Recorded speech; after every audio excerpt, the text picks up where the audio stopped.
అందరికీ శుభములు. మనకి ఉదయకాలంలో దేవుడు మనతో ఏదో చక్కగా మాట్లాడుతూ వచ్చాడు ఆరాధనలో. అలాగే మనం కొన్ని వాక్యాలు చూసుకొని ఆ ప్రకారంగా మనము బలలో చేయగలం. అయితే ప్రార్థన మనకి ప్రతి విషయంలో కూడా ప్రార్థన మీద ఆధారపడతాం. మనకి చాలా అవసరాలు ఉన్నాయి, అవసరాల విషయమే ప్రార్థన చేస్తాం. ఇంకా అలాగే అనారోగ్య పరిస్థితులు ఉంటాయి, అనారోగ్యం అప్పుడు కూడా మనం ప్రార్థన చేస్తాం. ప్రతి ఒక్క విషయంలో కూడా మనం దేవుని మీద ఆధారపడుతూ ఉంటాం.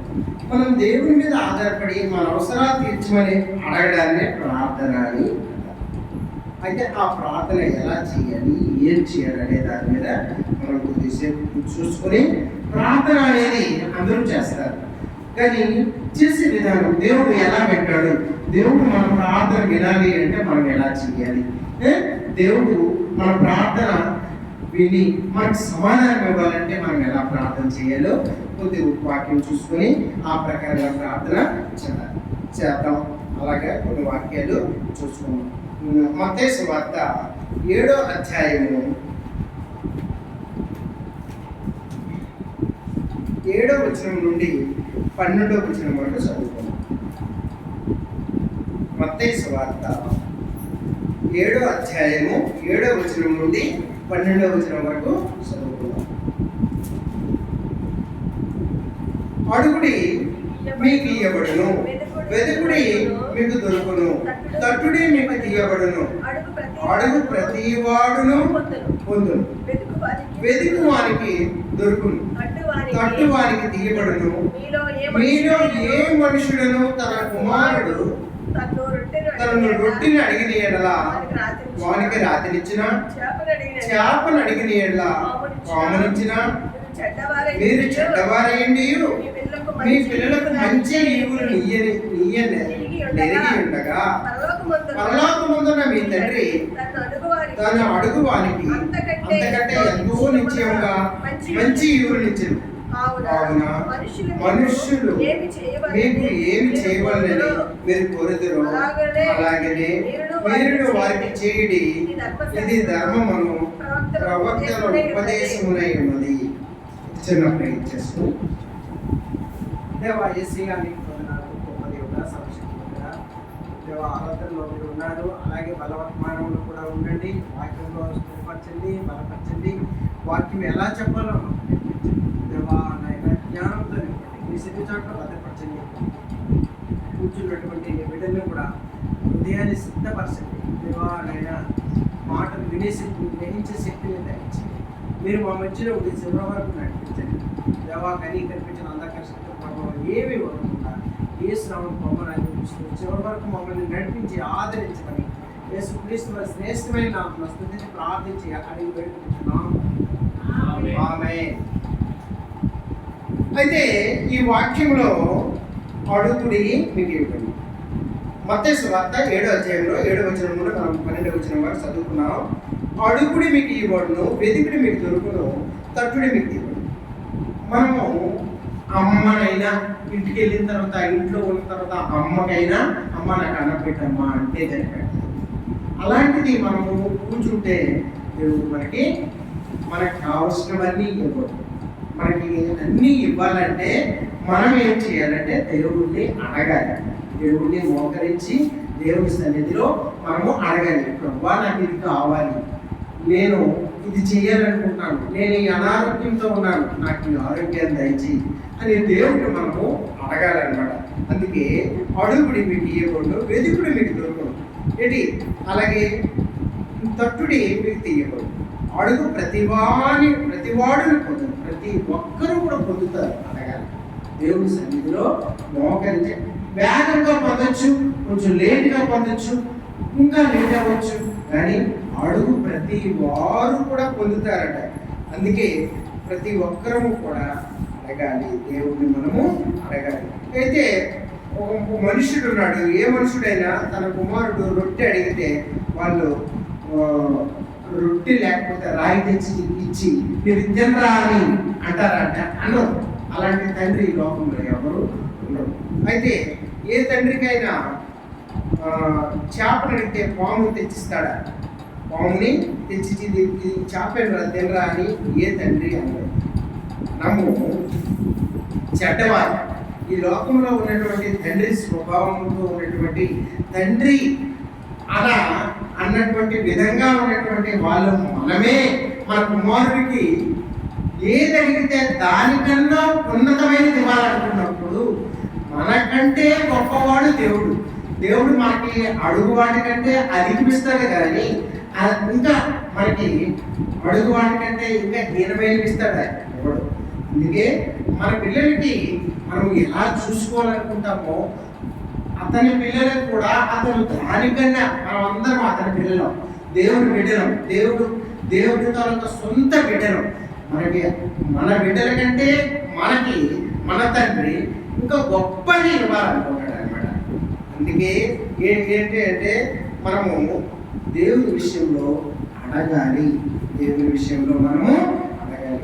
అడిగేటప్పుడు ఎలా అడగాలి అనే విషయాన్ని మనము గ్రహించాలి. మనం ఏ విధంగా అడిగితే దేవుడు మనకిస్తాడు, ఏ విధంగా అడగాలి అనే విషయాన్ని. ఇప్పుడు మన ఇంట్లో కూడా ఇప్పుడు కొంతమంది ఉన్నారు, కొంతమంది అత్త, మామ, కోడళ్ళు, కొడుకులు ఉంటే అక్కడ అడిగే విధానంలో వాళ్ళకి అడిగేటప్పుడు సరిగ్గా అడగలేదు అనుకోండి, కోడలు కూడా ఇవ్వరు. వాళ్ళు అత్తని మామని తిడుతుంది, వాళ్ళని చక్కగా చూడదు. ఎందుకు అంటే వాళ్ళలో ఉన్నటువంటి ప్రవర్తన మారాలి. ఎలాగంటే గౌరవంగా కోడల్ని మనం చూసినప్పుడు కోడలు కూడా మనల్ని గౌరవంగా చూస్తుంది. అదేవిధంగా ఈ లోకంలో ఉన్న ప్రతి ఒక్కరిని మనం గౌరవిస్తేనే మనల్ని గౌరవిస్తారు. అమ్మను కూడా గౌరవిస్తేనే మనల్ని గౌరవిస్తుంది.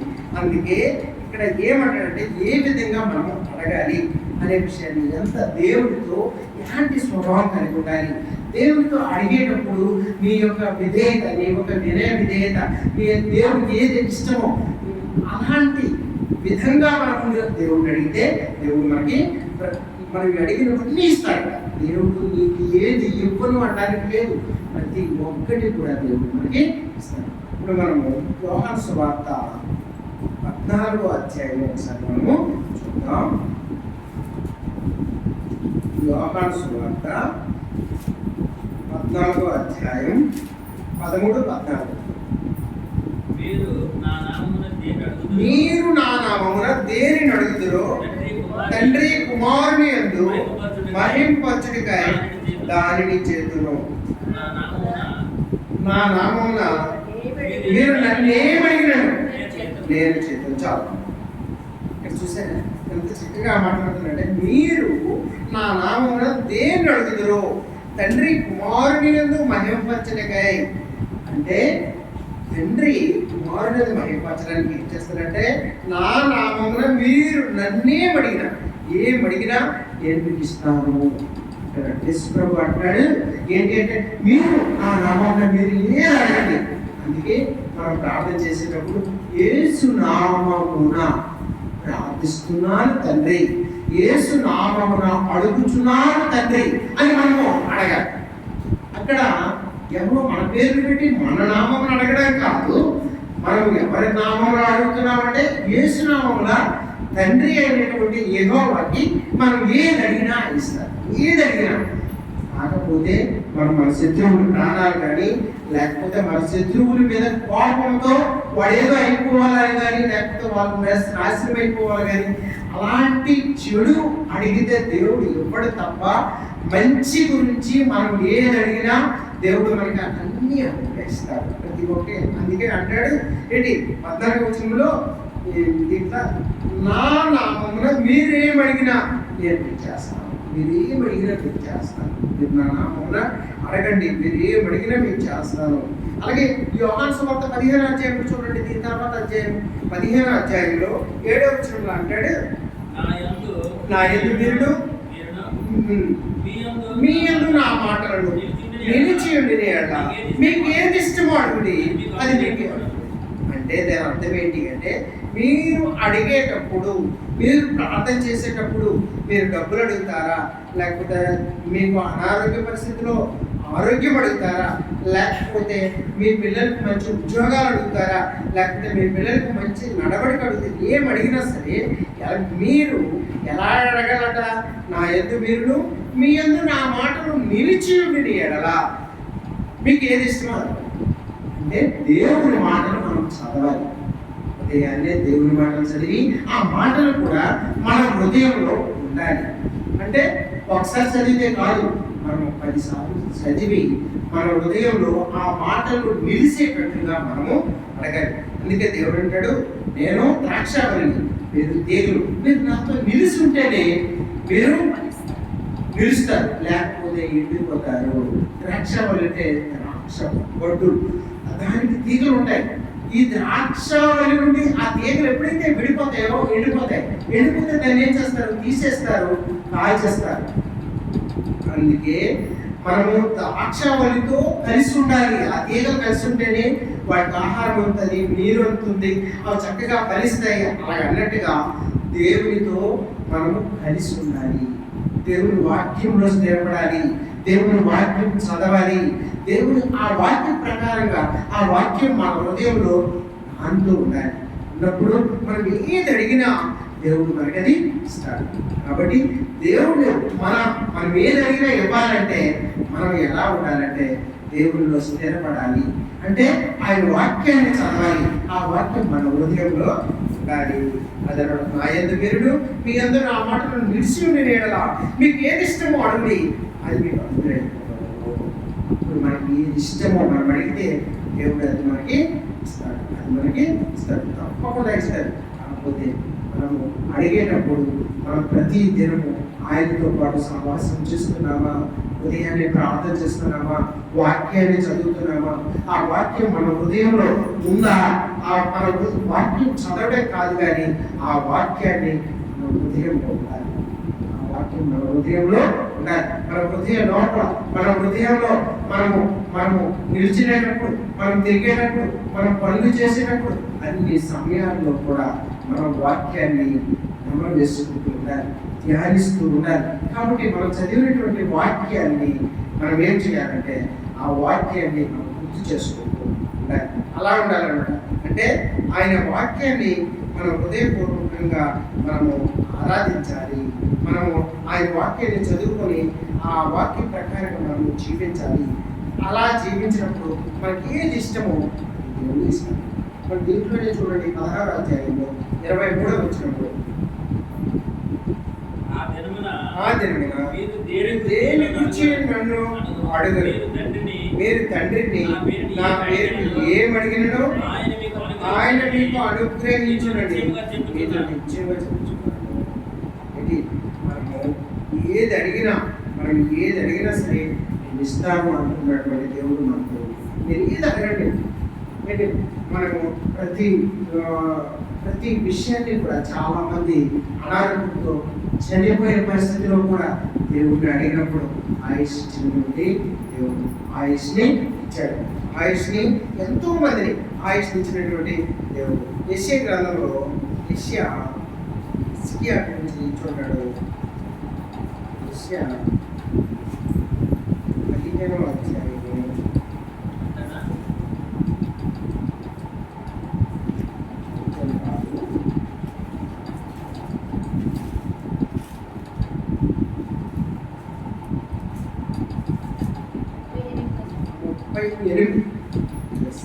38.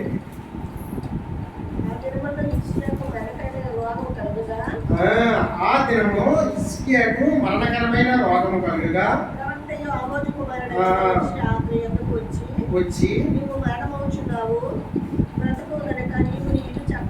చట్టపెట్టుకుని యెహోవా సెలవిచ్చుచున్నాడని చెప్పగా, అతడు తన ముక్కును గోడ తట్టు పెట్టుకుని యెహోవా యథార్థ హృదయుడై సత్యంతో నీ ప్రజలకు ఎట్లు నడుచుకుంటున్నో, నీ దృష్టికి అనుకూలంగా సమస్తను ఎట్లు జరిగించుకున్నో ప్రభుతో జ్ఞాపకం చేసుకోవడమని. చాలు.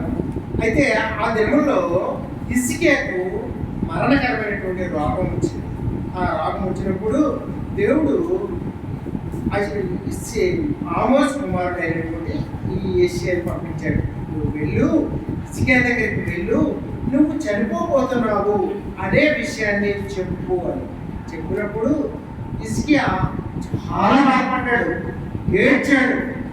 తన గోడ వైపు ముఖం తిప్పుకొని పడుకొని ఉన్నప్పుడు చాలా బాధపడి ప్రార్థన చేసుకున్నాడు. ప్రార్థన చేసుకుంటే దేవుడు వెంటనే మళ్ళీ హిజ్కియాకి సమాధానం ఇచ్చి, నువ్వు వెళ్ళి చెప్పు, హిజ్కియా చాలా బాధపడుతున్నాడు, వాడికి 15 సంవత్సరాల వయసు ఆయుష్ ఇచ్చానని విషయం చెప్పుకోవాలి. అంటే మనకు మళ్ళీ హిజ్కియా వెళ్ళి, నీకు 15 సంవత్సరాలు బతకపోతున్నావు కాబట్టి నువ్వు దేవుణ్ణి చక్కగా ప్రార్థన చేసుకోమని చెప్పాడు. అయితే చూసారా, అంటే దేవుణ్ణి ఏది అడిగినా ఇస్తాడు. దేవుణ్ణి ఏది అడిగినా ఇస్తాడు, ఏది కాదనడు, ఏది కూడా కాదనడు. ఎందుకంటే హిజ్కియా దేవుని అంటే చాలా ఇష్టం, దేవుని మీద ప్రేమ చూపించినటువంటి వాడు. హిజ్కియా ఎక్కడ కూడా పాపం చేసే స్వభావం హిజ్కియాకి లేదు. దేవుడు అంటే చాలా మనస్ఫూర్తిగా ప్రార్థన చేసినటువంటి అలాంటి హిజ్కియాకి మరణకరమైనటువంటి రోగం వచ్చినప్పుడు ఎంతో బాధపడి దేవుడిని ప్రార్థన చేసుకున్నప్పుడు దేవుడు 15 సంవత్సరాల ఆయుష్ ఇచ్చి దేవుడు ఆశీర్వదించాడు. నన్ను కూడా మన యొక్క స్వభావాన్ని బట్టి, మన యొక్క నడవడిని బట్టి, మన ప్రతి అవసరం తీర్చినటువంటి దేవుడిని మనం హృదయపూర్వకంగా మనము ఆరాధించి ప్రార్థించి ఆయన అడిగినప్పుడు మన సమస్యలు ఏమన్నాయో మనకైతే తెలియదు, కానీ దేవుడు తెలుసు. ప్రతి సమస్యను కూడా దేవుడు మనల్ని ఆ సమస్య నుండి తీసివేసి ఆ సమస్యను పరిష్కరించినటువంటి గొప్ప దేవుడిని మనము కలిగి ఉన్నాం. కాబట్టి మనం ప్రార్థన చేసేటప్పుడు మనం దేవుడిలో స్థిరపడ్డామా లేదా, వాక్యం చదువుతున్నామా, దేవునికి ఇష్ట ప్రకారంగా జీవిస్తున్నామా లేదా. చాలామంది అసలు దేవునికి ఇష్ట ప్రకారంగా జీవించడం అంటే ఏంటి? పాపం చేస్తూ ఉంటారు. పాపం అంటే ఏంటి? దేవునికి ఇష్టం లేనిదే పాపం. దేవునికి ఏది ఇష్టమో అది చేయాలి. ఎవరైతే చేస్తామో, ఎవరైతే దేవుని ఇష్ట ప్రకారంగా జీవిస్తామో వాళ్ళ ప్రార్థన దేవుడు ఆలకిస్తాడు, దేవుడు ఆలకించే సమాధానము ఇస్తాడు అనమాట. అయితే సొలొమోను ప్రార్థన చేసినప్పుడు సొలొమోను కూడా అతనికి ఎంతో జ్ఞానాన్ని ఇచ్చినటువంటి దేవుడు. సొలొమోనుకి ప్రార్థన చేసినప్పుడు సొలొమోను, దేవా నా ప్రార్థన ఆలకించు, నాకు జ్ఞానం దయచేయంటే దేవుడు జ్ఞానం ఇచ్చినటువంటి దేవుడు. జ్ఞానంతో పాటుగా అతనికి కావలసినంత సంపద కూడా ఇచ్చినటువంటి దేవుడు. నన్ను కూడా దేవుడు చూస్తా ఉన్నాడు. మన యొక్క ప్రవర్తన ఎలా ఉంది, మనం ఎలా జీవిస్తా ఉన్నాం, మనం ఎలా బ్రతుకుతున్నాం, మనం దేవుని మీద ఆధారపడతా ఉన్నామా లేదా. దేవుని మీద ఆధారపడి దేవుని మీద ప్రతి విషయానికి దేవుని మీద ఆధారపడినప్పుడు, ఆయన చిత్తానుసారంగా జీవించినప్పుడు, ఆయన చిత్తానుసారంగా నడిచినప్పుడు దేవుడు తప్పనిసరిగా మన ప్రతి అవసరం కూడా తీరుస్తాడు అన్నమాట. అందుకే మనము తప్పనిసరిగా దేవుని మీద ఆధారపడాలి. దీంట్లోనే ఈ యెషయా 38లోనే మనం ఒకసారి 6వ వచనం చదువుతాం. 6వ వచనం 38:6 ఇంకా 15 సంవత్సరముల ఆయుష్ నీకు ఇచ్చేదను. ఇంకా ఏం రాశాడంటే, ఇంకా 15 సంవత్సరములు ఆయుష్ నీకు ఇచ్చేదను, మరియు ఆ పట్టణమును నేను కాపాడుచు నిన్నును ఈ పట్టణమును అష్షూరు రాజు చేతిలో పడకుండా. చూసారా, దేవుడు ఎంత గొప్ప దేవుడు అంటే, మనం అడుగుతాము, అడిగి వాటికంటే ఊహించి వాటికంటే అధికం ఇచ్చినటువంటి దేవుడు. హిజ్కియాకి చనిపోతాడని దేవుడు చెప్పినప్పుడు ప్రార్థన చేశాడు. హిజ్కియా చాలా మనస్ఫూర్తిగా ప్రార్థన చేశాడు, చాలా బాధపడ్డాడు. ప్రభువా, నీ కొరకు నేను ఎంతో ప్రయాసపడ్డాను ప్రభువా, నేను ఎక్కడ పాపం చేయలేదు ప్రభువా నైనా అని ప్రార్థన చేసినప్పుడు దేవుడు 15 సంవత్సరాల ఆయుష్ ఇచ్చాడు. ఆయుష్తో పాటుగా ఏమంటాడంటే ఏంటి, మరియు ఆ పట్టణమును నేను కాపాడుతాను, ఆ పట్టణం అష్షూరు రాజు చేతిలో పడిపోతుంది కానీ అది పడకుండా నేను కాపాడుతానని. చూసారా, కేవలం ఆయుష్ కోసమే హిజ్కియా ప్రార్థన చేశాడు. కానీ హిజ్కియాకి ఏమిచ్చాడంటే ఆ పట్టణాన్ని కూడా కాపాడి, హిజ్కియా రాజుగా ఉన్నప్పుడు ఆ పట్టణాన్ని కాపాడి ఆ పట్టణానికి రాజుగా చేసి ఎన్నో 15 సంవత్సరాలు కూడా పరిపాలించడానికి ఏర్పాటు చేసినటువంటి ఆ గొప్ప దేవుణ్ణి మనం హృదయపూర్వకంగా మనం కూడా మన అవసరాలు ఎన్నో ఉంటాయి, మనం ప్రార్థన చేయాలి. దేవుడు తప్పకుండా మన అవసరాన్ని తీరుస్తాడనమాట. మన ప్రతి అవసరం తీర్చినటువంటి దేవుడు. ఈ హిజ్కియాకే కాదు, మనల్ని కూడా, మన ప్రార్థన కూడా దేవుడు అందరి ప్రార్థన వింటాడండి. మనము ఇప్పుడు శద్రక్ మేషక్ అబేద్నెగో వాళ్ళు ప్రార్థన చేసినప్పుడు దేవుడు వెళ్ళదా? వాళ్ళ ప్రార్థన కూడా దేవుడు విన్నాడు. విని వెంటనే అగ్నిలో నుండి 4వ వ్యక్తిగా ఆ ముగ్గురిని కాపాడుతూ వచ్చాడు. దానియేలు బోనులో ఉన్నప్పుడు, సింహం బోనులో ఉన్నప్పుడు దానియేలుని కాపాడలేదా? దానియేలుని కాపాడుతూ వచ్చాడు. అలాగే ప్రతి ఒక్కరిని దావీదు ఎన్నోసార్లు చాలా సమయాల్లో దావీదు చనిపోయిన పరిస్థితిలో కూడా చనిపోకుండా కాపాడినటువంటి దేవుడు అదనమాట. అంటే ప్రతి విషయాన్ని కూడా దేవుడికి తెలుసు. దేవుడు ఒకటే అంటాడు, మీరు నాలో ఉండండి, మీరు నాతో స్థిరపడండి, నాలో బలపడండి, వాక్యం చదువుకోండి, వాక్యానుసారంగా జీవించండి. మీరు ఏది అడిగినా నేను ఇస్తాను, మీరు ఏది అడిగినా నేను ఇస్తానని దేవుడు చెప్తా ఉన్నాడంట. కాబట్టి మనము ప్రతి దానికి ఒక కండిషన్ అనేది ఒకటి ఉంటుంది. ఆ కండిషన్ని మనం పాటించాలి. కండిషన్ని మనం పాటించకపోతే ఆ కండిషన్ ఏంటి అంటే, నువ్వు ఇది చేస్తే నీకు చేస్తాను, నువ్వు వాక్యం చదివితే, నువ్వు స్థిరపడితే, నువ్వు పాపం చేయకపోతే, నువ్వు దేవుళ్ళో స్థిరపడితే, నీ ప్రార్థన అంతటినీ పెట్టాను. దేవుడు అంటే మాటలు మనకి చాలా క్లారిటీ ఉంటుంది అనమాట. మీరు ఇలా ఉండండి, మీకు నేను చేస్తాను అని చెప్పినటువంటి దేవుడు అన్నాడు. ఇంకా చూడండి, లూకాసు వార్త 11వ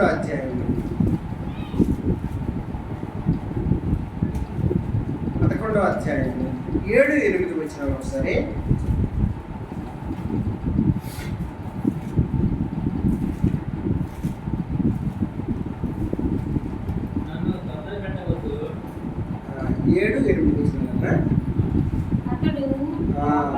అతడు లోపలనే ఉండి నన్ను తొందర పెట్టవద్దు, తలుపు వేసి ఉన్నది, నా చిన్న పిల్లలు నాతో కూడా పండుకుని ఉన్నారు, నేను లేచి ఇయ్యలేనని చెప్పిన అతడు తన స్నేహితుడైనందున లేచి ఇయ్యకపోయినను అతడు సిగ్గుమారి మాటికి అడుగుట వలనైనను లేచి అతను కావలసినవన్నీ ఇచ్చును. చూసారా, ఇక్కడ 3 స్నేహితులు ఉన్నారండి. 3 స్నేహితుల్లో ఒక స్నేహితుడు ఫోన్ చేసి చెప్పాడు, మరి నేను వస్తున్నాను, నాకు భోజనం సిద్ధపరచు అని. వీడు తన స్నేహితుని దగ్గరికి వెళ్ళి ఇతని దగ్గర ఏం లేవు. ఏం చేస్తాడు?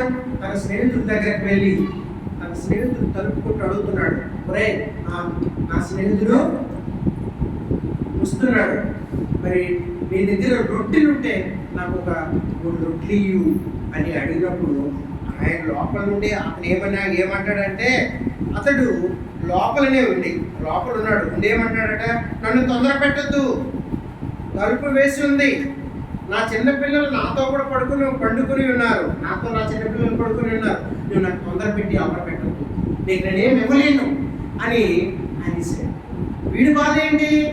తన స్నేహితుడు వస్తాడు, ఆ స్నేహితుడికి రాత్రంతా పస్తులతో ఉంచాలా, ఆకలితో ఉంచాలా, ఏదో ఒకటి చేసి వాడికి ఏదో పెట్టాలి కదా, నా దగ్గర అయితే ఏం లేవు, నా స్నేహితుడి దగ్గరికి వెళ్ళి అడిగితే ఏదైనా ఇస్తాడు కదా, ఆ రొట్టెలను తెచ్చి వాడికి పెడతాను అనే ఆశతో పాపం వెళ్ళాడు. ఆశగల ప్రాణాలు తృప్తిపరిచే దేవుడు. ఏదైనా మనం ఆశతో అడిగినప్పుడు దేవుడు మనల్ని తృప్తిపరుస్తాడు. అయితే ఆ ఫ్రెండ్ దగ్గరికి వెళ్ళి అడిగినప్పుడు ఆ ఫ్రెండ్ ఒకటే చెప్పేశాడు, ఒరే నువ్వు నాకు మాటికి అడగదు, నాతో పాటు నా పిల్లలు పడుకుని ఉన్నారు, కాబట్టి నువ్వు మాటికి అడిగితే నేనైతే నీకేమి ఇవ్వలేను అని చెప్పేశాడు. చెప్పినప్పుడు ఇంకేం చేశాడట, ఎన్ని చెప్పినా సరే ఇయ్యలేనని చెప్పినా అతడు తన స్నేహితుడైనందున లేచి ఇవ్వకపోయినా సరే అతడు సిగ్గుమాలి మాటికి అడుగుట వలన లేచి అతనికి కావలసినవన్నీ ఇచ్చాడు. ఎవరెవరెవరే ప్లీజ్ రా అని బయట నుండి మాటికి అడుగుతాం. బయట నుండి మాటికి ఆ గదిమేస్తున్నా, తిట్టినా, ఎన్ని చేసినా అలాగే మాటికి అడుగుతున్నాడు. అడగడం వల్ల లాస్ట్కి తీసుకుపోయి తన పిల్లల్ని పడుకొని పెట్టి వచ్చి వీడికి ఏం కావాలో ఇచ్చాడు. ఇద్దరు రొట్టెలు తీసుకుని ఎప్పుడైనా పెట్టిరా అని ఇచ్చాడనమాట. అందుకే ఈ వాక్యంలో చెప్తున్నాడు దేవుడిని కూడా అడిగేటప్పుడు మనకి ఏది అవసరమో మాటికి అడగాలి. దేవుడు కూడా మన ప్రార్థన విని దేవుడు ఇసిరిపోయేటట్లుగా మనం నిల్చున్నా కూర్చున్నా ఏం చేసినా మన అవసరం బట్టి మాటికి ఎన్నిసార్లు ప్రార్థన చేస్తా అన్నిసార్లు, ఎన్ని సంవత్సరాలు అయితే అన్ని సంవత్సరాలు ప్రతిసారి కూడా మనం అడుగుతూ ఉండాలి. మాటికి అడుగుతున్నారు. మనం మాటికి అడిగినప్పుడు తప్పనిసరిగా దేవుడు మన ప్రార్థనలకు ఇచ్చి సమాధానం అనేది చేస్తాడు. అది అంటే ఒక స్నేహితుడు మాటికి అడగడం వల్ల సిగ్గుమాలి అడగాలి. మనం ఎలా అడగాలంటే సిగ్గుమాలి. ఏమో అనుకుంటారేమో కొన్నిసార్లు మనం అడిగేటప్పుడు మనం చూసి మనము ఏంటి విషయాలు అడిగా మళ్ళీ ఏంటి అడుగుతాం అని అనుకోవచ్చు. కానీ అనుకోకూడదు. ఏం చేయాలంటే తిడితే చెప్పి కొన్నిసార్లు మనం ఫోన్ చేసిన వెంటనే అవతల వాళ్ళు ఫోన్ రిసీవ్ చేసుకొని మళ్ళీ చేస్తారు పెట్టిస్తే మళ్ళీ మనం చేయము. మళ్ళీ మనం ఫోన్ చేసేటప్పటికి ఒకసారి కోపడిపోయాడు అనుకోండి మళ్ళీ చేయము. కానీ కోపడినా తిట్టినా మళ్ళీ పదే చేయడం వలన అప్పుడు మనకి రెస్పాన్స్ అనేది వస్తుంది. అలాగే దేవుడు కూడా మనం సిగ్గుమాలి. మనకి ఏ అవసరం ఉందో ఆ అవసరాన్ని పదే సిగ్గు విడిచి అడిగితే దేవుడు మనకి తప్పకుండా సమాధానం అనేది ఇస్తాడు. దేవుడు తప్పకుండా మన కోరిక తీస్తాడు, మన అవసరాలు తీస్తాడు. దేవుడు తప్పకుండా మనల్ని అడిగినవి ఇస్తాడు అన్నమాట. మాటికి అడగాలి అదన్నమాట. అలాగే యెషయా 30వ అధ్యాయం ఒకసారి చూద్దాం. ఎలా అడగాలనేది చెప్తున్నాం. అంటే దేవుడిని అడిగేటప్పుడు సిగ్గుమాలి మాటికి అడగాలి. దేవుడిని అడిగేటప్పుడు ఎలా అడగాలంటే దేవుళ్ళు స్థిరపడుతూ దేవుని వాక్యం చదువుకుంటూ దేవుని వాక్యాన్ని మన హృదయంలో ఉంచుకుంటూ అడగాలి. ఇలా అడిగినప్పుడు దేవుడికి ఇష్టము. దేవుడు ఏమనుకుంటాడంటే నా బిడ్డ కాబట్టి నా వాక్యాన్ని తన హృదయంలో ఉంచుకొని నెమరు వేసుకొని వాక్యానుసారంగా ప్రార్థన చేస్తున్నాడు అనే ఉద్దేశంతో దేవుడు ఇంకా దేవుల్లో మనము కలిసి ఉండి అడగాలి. అంటే రోజు ప్రార్థన చేసుకుంటూ అడగాలి. రోజు నీకు అవసరం వచ్చినప్పుడు, నీకు అనారోగ్యం ఉన్నప్పుడు, లేకపోతే అలాంటప్పుడే ప్రార్థన చేసి అడగడానికి కాదు. అది పద్ధతి కాదు. దేవుడిని అడిగేటప్పుడు ప్రతి దినము నువ్వు ప్రార్థన చేసేవాడు అయితే నువ్వు దేవుడిని అడగడానికి దేవుడు ఇష్టపడతాడు. దేవుడు ఇవ్వడానికి కూడా ఇష్టపడతాడు. ఇంకా 1 యోహాను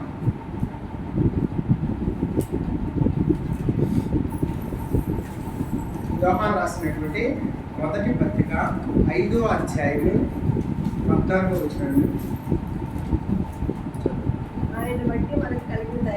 ఆయన బట్టి మనకు కలిగిన ధైర్యం ఏదనగా ఆయన సిద్ధానుసారంగా మనం ఏది అడిగినను ఆయన మనవి ఆలకించినది. మనం ఏం అడిగినను మన మనవి ఆలకించినని మనకు ఎరిగిన ఎడల మనము ఆయనను వేడుకొనునని మనకు కలిగినవని ఎరుగుతాము. చూసారా, మనము ఆయన బట్టి మనకు కలిగిన ధైర్యం ఏంటంటే ఆయన చిత్తానుసారంగా. అందుకే చాలా మంది అడుగుతారు, మీ చిత్తమైతే ఇవ్వండి, మీకు మీ చిత్తమైతేనే నాకు ఉద్యోగం ఇవ్వండి, మీ చిత్తమైతేనే నాకు పాస్ చేయండి, మీ చిత్తమైతేనే నాకు ఆరోగ్యం ఇవ్వండి, మీ చిత్తమైతేనే. అంటే దేవునికి ఇష్టమైతేనే అని అర్థం అన్నమాట. ఆయన బట్టి మనకు ధైర్యం ఏంటంటే ఆయన చిత్తానుసారంగా మనం అడిగినప్పుడు మనకి ఏం కావాలంటే మనం ఏం అడిగినా సరే వాటినన్నింటినీ కూడా ఇచ్చినటువంటి దేవుడు. కాబట్టి మన ఎట్లా అయినా, ఎందుకంటే మన తండ్రి అయినటువంటి దేవుడు, మనల్ని పుట్టించినటువంటి దేవుడు, మన అవసరం తీర్చినటువంటి దేవుడు, మన ప్రతి అవసరం తీర్చినటువంటి దేవుడు. కాబట్టి ఆయన చిత్తానుసారంగా మనము అడగాలి. వారికి మీ చిత్తం అయితే మాకు ఇవ్వండి, తప్పనిసరిగా ఆయన మనకి ఇస్తాడనమాట, తప్పకుండా ఇస్తాడు. అందుకే ఇంకా యెషయా 30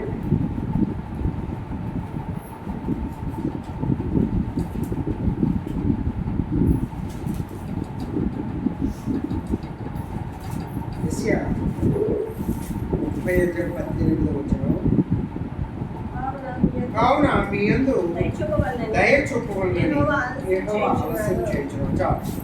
అయితే కొన్నిసార్లు దేవుడు మనం అడిగిన వెంటనే ఇవ్వకపోవచ్చు. ఆలస్యం చేస్తూ ఉంటాడు, ఆలస్యం అవుతూ ఉంటాడు. అలాగనేసి మనము విసిగిపోకూడదు. మనం ప్రార్థనలో ఉండాలి, మనం ప్రార్థన చేస్తూ ఉండాలి. కొన్నిసార్లు మనకి ఎందుకు దేవుడు ఆలస్యం చేస్తున్నాడంటే మనం ఏం అడుగుతున్నామో దానికైనా ఉన్నతమైనది, దానికైనా గొప్పది, దానికైనా బహు ఉన్నతమైనది మనకి ఇవ్వాలని ఉద్దేశంతో దేవుడు ఆలస్యం చేస్తా ఉంటాడు. దేవుడు ఆలస్యం చేసినప్పుడు మనం విసిగిపోకూడదు. దేవుడు ఇంకా ఇస్తాడు అనే ఉద్దేశం మనం కలిగి ఉండి దేవుని వైపు తిరిగి మనం ప్రార్థన అనేది చేయాలి. ఇంకా ప్రార్థన చేసుకున్నప్పుడు దేవుడు ఆలస్యమైనా సరే మనకి ఇంకా ఉన్నతమైనది దేవుడు ఇస్తాడన్నమాట. తప్పనిసరిగా ఇస్తాడు. కాబట్టి మనము ఆలస్యమైనా సరే మనం దేవుని వైపు తిరిగి ప్రార్థన అనేది మనము చెయ్యాలి. ఇంకా చేసుకుంటూ ఉండాలి. ఏంటి అదనమాట. ఇంకా యాకోబు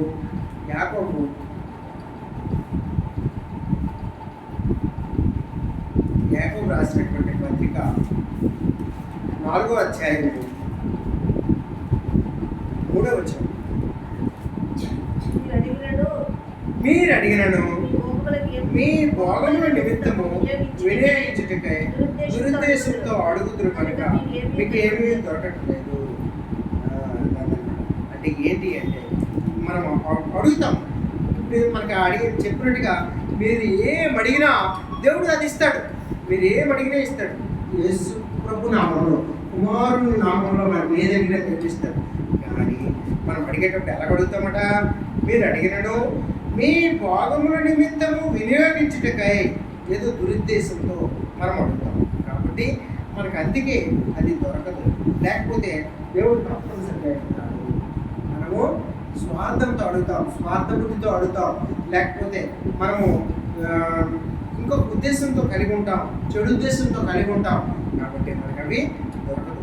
అందుకే మనము దేవుని చిత్తానుసారంగా అడిగేటప్పుడు మంచి ఉద్దేశంతో, మనకి మంచి జరగాలనే ఉద్దేశంతో దేవుడు కూడా దాన్ని ఇష్టపడి ఇచ్చేటట్లుగా మనము అడగాలన్నమాట. మనము అలాంటిది అడిగినప్పుడు దేవుడు తప్పనిసరిగా ఇస్తాడు.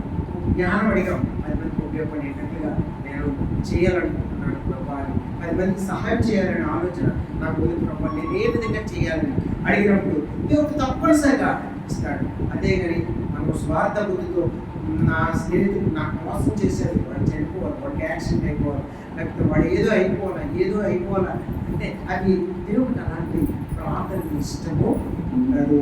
దేవుడు అలాంటి ప్రార్థన మన ప్రార్థనలో ఆలకించడు. మన ప్రార్థనలు దేవుడు ఆలకించాలంటే దేవుని చిత్తార్థంగా, దేవుని చిత్తానుసారంగా, దేవుని వాక్యానుసారంగా మన ప్రార్థన అనేది చేయాలి. చేసినప్పుడు దేవుడు తప్పనిసరిగా మన ప్రార్థన అనేది ఆలకిస్తాడు. దేవుడు అంటే ప్రపంచ ఈ సృష్టి అంతటినీ సృష్టించి, ఈ సృష్టిలో ప్రతి ఒక్కరిని చెడ్డోటి సృష్టించాడు, మంచోడిని సృష్టించాడు, నన్ను కూడా సృష్టించినటువంటి దేవుడు ఎవరిని కూడా విడిచిపెట్టాలని ఇది అదనమాట. అయితే ఒక సందర్భంలో మనకి యోనా పత్రికలో దేవుడు ఏం చేస్తాడంటే నినివే పట్టణానికి పంపిస్తాడు. యోనాని పంపించి నినివే పట్టణం పూర్తి నాశనమైపోద్ది, నువ్వు వెళ్ళి వాళ్ళకి సువార్త చెప్పు, నినివే పట్టణము అంతా నాశనమైపోతుంది, మీరు దేవుడి వైపు తిరగండి అని చెప్తే వాళ్ళు దేవుడి వైపు తిరిగితే వాళ్ళు బాగుపడతారు, లేదంటే ఆ నినివే పట్టణం పూర్తి నాశనం అయిపోద్ది అని దేవుడు చెప్పినప్పుడు యోనా బెండో జడిసిపోయి దర్శించి వెళ్ళిపోతాడు. వెళ్ళిపోయినప్పుడు దేవుడు మధ్యలో వాడిని పడేసి ఆ సముద్రంలో పడవేసి ఒక చాప మింగేటట్లుగా చేసి మొత్తానికి నినివే పట్టణానికే దేవుడు పంపిస్తాడు. దేవుడు ఏమనుకుంటాడో అదే జరుగుతుందండి. అయితే ఆ నినివే పట్టణము అంతా తిరిగి యోనా ఏం చేస్తాడంటే సువార్త ప్రకటిస్తాడు. మొత్తం నినివే పట్టణం అంతా తిరిగి మీరు కానీ దేవుని తప్పు తిరగకపోతే, మీరు దేవుని వైపు తిరగకపోతే మీరంతా మీ పట్టణం అంతా నాశనం అయిపోద్ది అని ప్రకటిస్తాడు. ప్రకటిస్తే అక్కడ రాజు వెంటనే గోలుబెట్ట కట్టుకుని బూడిద పోసుకొని అక్కడ ఉన్నటువంటి ప్రజలందరితో ప్రార్థన చేయిస్తాడు.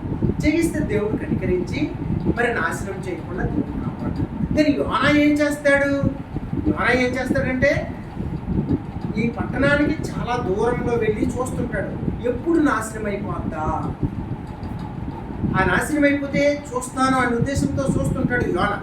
కానీ దేవుడు నాశనం చేయడు. ఎందుకంటే ఆ పట్టణం ప్రజలందరూ కూడా దేవుడిని ఎరిగి, దేవుడిని ప్రార్థించి, ఉపవాస ప్రార్థనలు చేసి, గోలు బట్టలు కట్టుకొని, బూడిదలు పోసుకొని వాళ్ళు దేవుని వైపు తిరిగి ప్రార్థన చేస్తుంటారు. అయితే యోనాకి చాలా కోపం వస్తుంది. అబ్బా, నేను తర్షీషు వెళ్ళిపోతున్నాను, నువ్వు నినివే వెళ్ళమన్నారు, నినివే పంపించారు, కానీ ఈవేళ నినివే పట్టణం మీరెందుకు నాశనం చేయలేదని దేవుడితో చాలా కోపంతో ప్రార్థన చేసి మాట్లాడుతూ ఉంటాడు. అయితే అప్పుడు దేవుడు ఏం చేస్తాడంటే ఈ యోనాకి నీడ కావాలని అక్కడ ఒక చిన్న మొక్కను వేస్తాడు. అది ఏ మొక్క అంటే ఒక ఆనప మొక్క. ఆ మొక్క సొర చెట్టు, అది ఆనప చెట్టు అంటే సొరనే. అయితే ఈ సొర చెట్టు నిండా ఆకులతో ఉండి వీడికి నీడనిస్తుంది. ఒక్క రాత్రి ఉంటుంది, తెల్లనిసి వాడిపోయి వెళ్ళిపోవాలి. చాలా బాధపడతాడు. ఏంటి అయితే యోనా దేవుడు అడిగినప్పుడు దేవుడు అంటాడు, ఒకే ఒక రాత్రి సొర చెట్టు నీకు నీడనిచ్చినంత మాత్రాన చనిపోగానే ఎంత బాధపడ్డావు. కొన్ని వేల సంవత్సరాల నుండి నేను ఆ నినివే పట్టణాన్ని పోషిస్తున్నాను, వాళ్ళందరినీ నేను ఎలా నాశనం చేస్తాను, వాళ్ళందరూ మారారు కాబట్టి నేను నాశనం చేయను అని. దేవుడు ఎప్పుడు కూడా ఎవరిని కూడా చెడు కోరుకోడు, చెడు ఇవ్వడు. చెడుని దేవునికి ఇష్టం ఉండదు. అందుకే దేవుడు ఆ యోనాని బుద్ధి వచ్చేటట్లుగా చేశాడనమాట. అంటే దేవుని మాట మనం వినాలి. దేవుని చిత్తానుసరంగా చేసినప్పుడు దేవుడు యోనాని అక్కడ చెప్పలేదే. ఆ సముద్రంలో తోసివేసినప్పుడు ఒక పెద్ద చేపను పంపించి మింగించాడు, కానీ దాన్ని ఆయన చనిపోయినట్టు చేయడు. అలాగే మన జీవితంలో కూడా దేవుని మీద ఆధారపడితే దేవుడు మనల్ని అడుగు వాటిని ఊహించు వాటికంటే అధిగమించినట్టు దేవుడు తప్పనిసరిగా మనల్ని ఆశీర్వదిస్తాడు, దీవిస్తాడు, మన అవసరాన్ని తీరుస్తాడు. ఇప్పుడు మొదటి యోహానులో రెండు వాక్యాలు చూసుకొని మనము అర్థంలో వీటి భాగంలో చేయగలుగుతాం. యోహాను రాసినటువంటి మొదటి పత్రిక 3వ అధ్యాయం 22వ వచనం. మరియు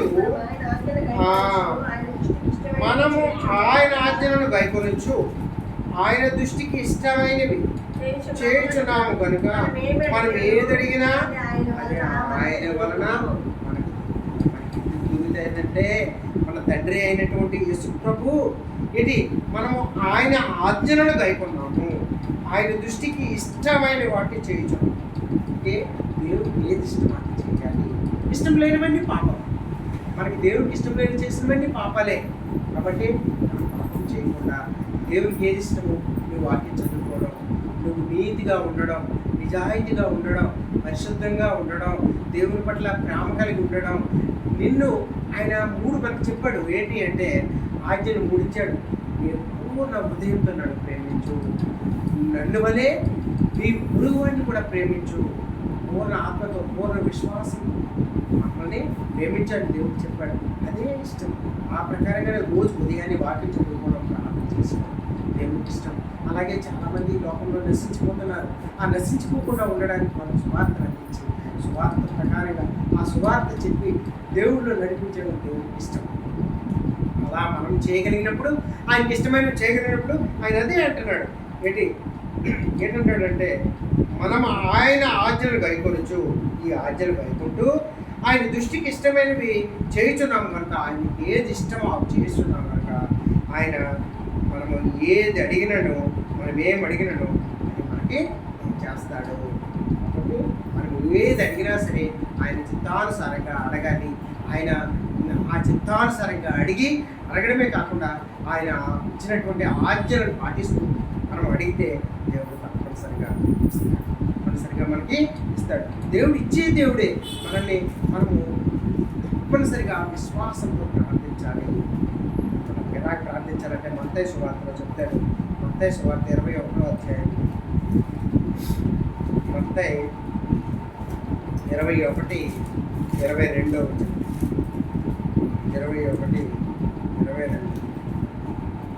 మరియు మరియు మీరు ప్రార్థన చేయనప్పుడు దేనిని అడుగుదురో వేటిని అడుగుదురో అవి దొరికినవని నమ్మిన ఎడల మీరు వాటినన్నింటినీ దొరుకునని వారితో చెప్పాను. విశ్వాసం అంటే దాని అర్థం ఏంటంటే విశ్వాసం ఉండాలి. విశ్వాసం లేకుండా దేవుడికి ఇష్టమేంటా అసలు దేవుడు ఉన్నాడని, నా ప్రార్థన ఆలకిస్తాడని విశ్వాసం మనం కలిగి ఉండి ప్రార్థన చేయాలి. అందుకే మనం దేనికోసం అడుగుతున్నాము, ప్రభా ఇచ్చావు నాయన, దాన్ని బట్టి మీకు దేవా మాకు ఇచ్చావు, దేవా మాకు మా ప్రార్థన ఆలకించావు, నేను అడుగు వాటికంటే ఊహించే వాటికంటే అధికంగా ఇచ్చామని విశ్వాసం అలా చేసినప్పుడు అది మనకి నెరవేరుతుంది కదా, మనకి నెరవేరుతుంది, తప్పకుండా నెరవేరుతుంది. ఇంకా లాస్ట్ వన్ మార్కు 11:24 ఒకసారి అందుచేత ప్రార్థన చేయనప్పుడు మీరు అడుగుచున్న వాటిని అందుచేత ప్రార్థన చేయనప్పుడు మీరు అడుగుచున్న వాటి నెలలను పొంది ఉన్నామని నమ్ముడి, అప్పుడు అవి మీకు కలుగునని మీతో చెప్తున్నాను. మనకు కలగాలంటే విశ్వాసం కలిగి ఉండాలి. మనము ఏ కోసం ప్రార్థన చేస్తున్నాము అవి మనం పొంది ఉన్నాము. అడుగు వాటికంటే ఊహించే వాటికంటే అధికంగా దేవుడు ఇచ్చాడని విశ్వాసం కలిగి ప్రార్థన చేయాలి. అలా చేసినప్పుడు దేవుడు మన ప్రార్థన విని మనకు సమాధానం దయచేయడమే కాకుండా మనం అడుగు వాటికంటే ఊహించే వాటికంటే అధికంగా ఇచ్చినటువంటి దేవుడు. కాబట్టి మనము ప్రార్థన చేసేటప్పుడు విసిగిపోకుండా మనము ప్రార్థన చేయాలి. విసిగిపోకుండా మాటికి ప్రార్థన చేయాలి. చేసినప్పుడు దేవుడు మనకి ఒకసారి గుర్తు చేసుకున్నాం, జ్ఞాపకం వేసుకొని మనము బలంగా చేయగలుగుతాం. ఏంటి అంటే మనము దేవుడిని అడిగేటప్పుడు మాటికి అడగాలి. ప్రభా నాకు ఇది ఇవ్వమని అడుగుతున్నాం ప్రభా అని అడగాలి. మాటికి అడగాలి. మాటికి అడిగినప్పుడు దేవుడు తప్పకుండా ఇస్తాడు. రెండోది, దేవుడిని అడిగేటప్పుడు చిత్తానుసారంగా అడగాలి. ప్రభా ఇది మీ చిత్తమైతే ఇవ్వండి అని దేవునికి అడిగేటప్పుడు ఆయనతో కలిసి, అంటే ఆయన ద్రాక్షావళి కాబట్టి మనం తీగలు కాబట్టి తీగలు దాంతో కలిసి ఉంటే కానీ ఫలించం కాబట్టి ఆయనతో కలిసి మనం అడగాలి. రెండోది, ఆయనకు అడిగేటప్పుడు ఆయన చిత్తానుసారంగా మనం అడగాలి. ఆయన చిత్తానుసారంగా అడిగినప్పుడు ఆయన తప్పనిసరిగా ఇస్తాడు. మూడోది, మనం అడిగేటప్పుడు మనం పొంది ఉన్నామని, మనం అడుగు వాటికంటే ఊహించే వాటికంటే అధికంగా మనకి దేవుడు ఇచ్చాడు, వాటిని పొంది ఉన్నామని నమ్మి అడగాలి. వీటన్నిటిని మనం నమ్మి అడిగినప్పుడు దేవుడు తప్పనిసరిగా మనకి ఇస్తాడన్నమాట. అన్నీ మనం కలిగి ఉండాలి. మన జీవితంలో దేవుడు మనతో మాట్లాడినటువంటి మన ప్రార్థన ఏ విధంగా ఉండాలి, మనం ఎలా విశ్వాసం కలిగి ఉండాలి. విశ్వాసం లేకుండా దేవుడికి ఇష్టం అసలు దేవుడు ఉన్నాడని, ప్రార్థన ఆలకిస్తాడని, సమాధానం దయచేస్తాడని మనం విశ్వాసంతో నమ్మి మనం ప్రార్థన చేయాలి. కాబట్టి ఆ విధంగా మన జీవితాన్ని కూడా మర్చుకున్నాం, మన జీవితాన్ని కూడా మార్చుకున్నాం. దేవుడి పట్ల భారం కలిగి, బాధ్యత కలిగి మనం వ్యవహరిస్తే దేవుడు మనల్ని ఆశీర్వదిస్తాడు, దీవిస్తాడు. దేవుడి వాక్యాన్ని దీవించుకుంటాడు.